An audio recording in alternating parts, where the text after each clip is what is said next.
안녕하세요. 구봉주 목사입니다. 구봉주 목사의 묵상, 오늘은 리세팅이라는 제목으로 그런 주제로 우리 성도님들과 이야기를 나누어 볼까 합니다. 인류에게는 염원이 있습니다. 모든 인간은 소망이 있습니다. 어떤 소망이냐면은 더 나은 삶을 살고 싶어하는 그런 소망과 기대감이 있습니다. 내일이면 더 나은 삶, 더 윤택한 삶을 살겠지라고 생각을 합니다.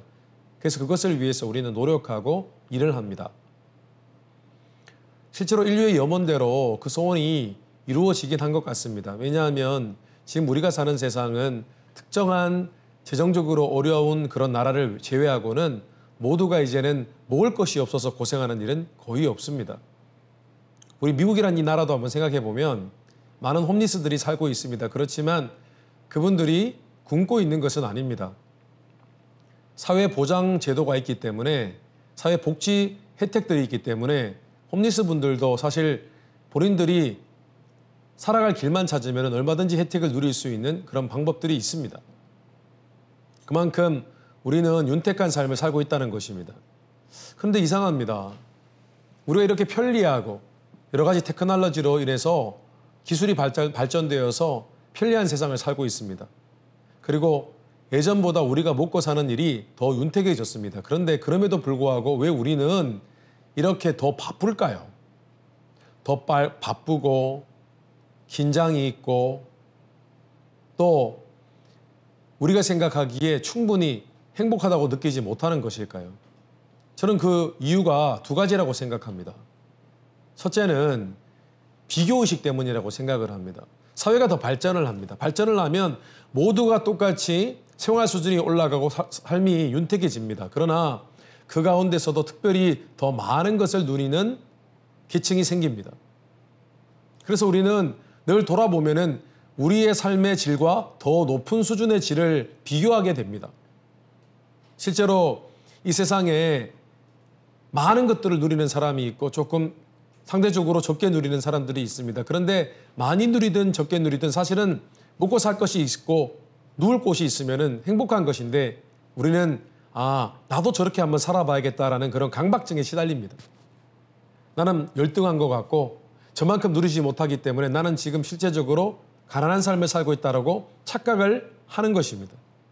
그래서 우리는 더 열심히 노력하고 더 만족을 누리지 못하고 살아가는 것 같습니다. 그리고 또 한 가지, 우리의 삶이 예전보다 윤택해졌음에도 불구하고 행복을 느끼지 못하는 이유, 더 바쁘고 걱정이 더 많은 이유는 사회의 복잡성 때문이라고 생각합니다. 복잡성입니다. 세상이 많이 복잡합니다. 할 일이 너무 많아지고 신경 써야 할 일들이 많아졌습니다. 많은 지금 테크놀로지로 많이 세상이 발전을 했습니다. 소셜미디어가 발전을 했습니다. 우리가 인스타그램, 페이스북, 트위터 이런 여러 가지 소셜미디어를 통해서 우리가 시간을 보냅니다. 이제는 페이스북을 하지 않으면 시대에 뒤처지는 그런 사람으로 인식될 정도입니다. 어디 그뿐입니까? 예전에는 그저 개와 고양이를 키우는 것은 마당에 키워놓고 내버려두고 밥만 주면 되는 일이었는데 지금은 이제는 더 이상 고양이와 개가 애완동물이 아니라 반려동물이 되었습니다. 반려동물이 무슨 뜻입니까? 평생 동반자처럼 살아가는 친구 관계를 의미합니다. 마치 배우자와 같은 관계. 이제는 애완동물이 그런 존재가 되었습니다. 그래서 우리 하루의 일상을 한번 타임 스케줄을 한번 보십시오. 애완동물과 산책을 하며 시간을 보내는 시간, 우리에게 주어진 시간은 24시간인데 애완동물과 시간을 보내는 것은 1시간, 2시간 내외입니다. 소셜미디어를 하고 예전에는 그렇게 중요하지 않았던 세계의 모든 뉴스 기사거리들을 우리는 컴퓨터를 통해서 인터넷을 통해서 늘 매일 확인을 합니다. 세상이 갈수록 편리해진 것 같지만 사실 할 일은 더 많아졌습니다. 그래서 우리 마음 가운데 안정감이 없는 겁니다. 안정감이 없고 늘 바쁘고 쫓기듯 살아가고 그런 것 같습니다. 자, 그런데 지금 바이러스로 인한 이 팬데믹 때문에 많은 분들의 삶이 바뀌었습니다. 라이프 스타일이 송두리째 바뀌었습니다. 처음에는 걱정을 했을 거예요. 많은 분들이 그런 고백을 하시더라고요. 처음에는 앞으로 경제 상황은 어떻게 될까, 직장과 사업은 어떻게 될까 고민을 하셨습니다. 그런데 제가 어떤 집사님께서 하시는 말씀을 들었습니다. 집사님께서 이렇게 말씀하셨습니다. 목사님, 처음에는 여러 가지 고민에 빠지고 내가 이렇게 살아도 되나 라고 생각했는데 2달이 지나니까 목사님, 오히려 전에 집중하지 못했던 하나님 말씀에 집중하고 도리어 하나님께 기도하게 되고, 비록 온라인 예배지만 예배에 더 집중할 수 있게 되었습니다. 저는 지금 삶이 나쁘지 않다고 생각합니다. 그렇게 말씀해 주셨습니다. 지금 우리의 삶이 송두리째 변화하고 있습니다. 어떤 집사님은 제게 새로운 취미가 생겼다고 말씀하셨습니다.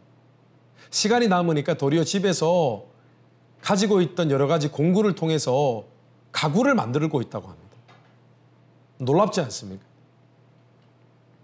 저는 하나님께서 이 시대에 우리에게 브레이크, 제동을 거셨다고 생각합니다. 어쩌면 좀 더 과격한 표현을 쓰겠습니다. 태클. 마치 축구 선수가 상대편 선수를 태클을 거는 것처럼, 슬라이딩에서 태클을 거는 것처럼 하나님께서 우리의 일상을 잠시 멈춰 세우시고 우리의 인생을 다시 돌아보게 하는 그런 시간을 주신 것 같습니다. 저는 그래서 지금 우리가 겪는 시간이 리세팅, 하나님께서 리세팅, 다시 재정비하고 다시 원래대로 제자리로 돌려보내는 그런 하나님께서 마지막으로 주신 기회라고 생각합니다. 리세팅, 리부팅, 부팅. 다시 우리 신앙생활, 신앙과 삶에 다시 시동을 거는 시간이라고 생각을 합니다. 비록 하나님께서 이 땅에 여러 가지 징계와 또 심판, 여러 가지 많은 목적으로 우리에게 또 경고하시려고, 이제 마지막 때가 왔다, 경고하시려고 이런 일들을 허락하셨는지 모르겠지만 동시에 하나님께서 우리에게 신앙과 삶을 새롭게 돌아보고 다시 이것을 재정비하고 원래 본 모습대로 다시 돌아가라는 의미에서 이 기회를 허락하셨다고 생각을 합니다. 어쩌면 하나님께서 지금 우리에게 이렇게 고백하시는지도 모르겠습니다. 이제 앞으로 세상은 더 빨라지고 더 삭막해지고 더 할 일이 많아지고 정신없이 돌아갈 거야. 너무 정신이 없어서 너희들은 어쩌면 나를 잊어먹어 버릴지도 몰라. 나를 잊어버릴지도 몰라. 근데 내가 너희들에게 이제 마지막 기회를 준단다. 내가 바이러스를 통해서 너희들을 잠시 멈춰 세웠다. 그 앞으로 펼쳐진 길이 어떤 길인지도 모르고 달려가는 너희들, 뒤를 돌아보지도 못하고 달려가는 너희들, 내가 잠시 멈춰 세웠다. 너희의 신앙과 삶이 어떻느냐, 어떠하냐 한번 돌아보기 바란다. 다시 원래 자리로 돌아가라. 내가 너희들에게 리세팅, 리부팅, 다시 제자리로 돌아오고 또 다시 시동을 걸 기회를 주겠다. 그리고 다시 리세팅하면 그 마음과 결단으로 끝까지 믿음의 경주를 하라. 하나님께서 그렇게 말씀하시는 것 같습니다. 성도님들께서는 요즘 내 마음속에서 하나님이 내게 어떤 말씀을 하시는지 듣고 계십니까? 저는 하나님께서 리세팅하라, 리브링하라, 그런 메시지, 그런 음성을 주신다고 생각합니다. 오늘 다시 한번 우리가 겪는 이 상황을 한번 묵상해 보십시오. 기도해 보십시오. 그리고 성령의 음성을 들으십시오. 그래서 이 시기가 얼만큼 더 길어질지 모르겠습니다. 최근에 LA 카운티에서는 이 격리 시간이 7월 달까지 가야 될 것 같다, 그런 발표를 했다고 합니다. 더 길어질 수도 있습니다. 안 그러기를 바라지만 그럴 수도 있습니다. 이 시간을 그냥 보내지 마십시오.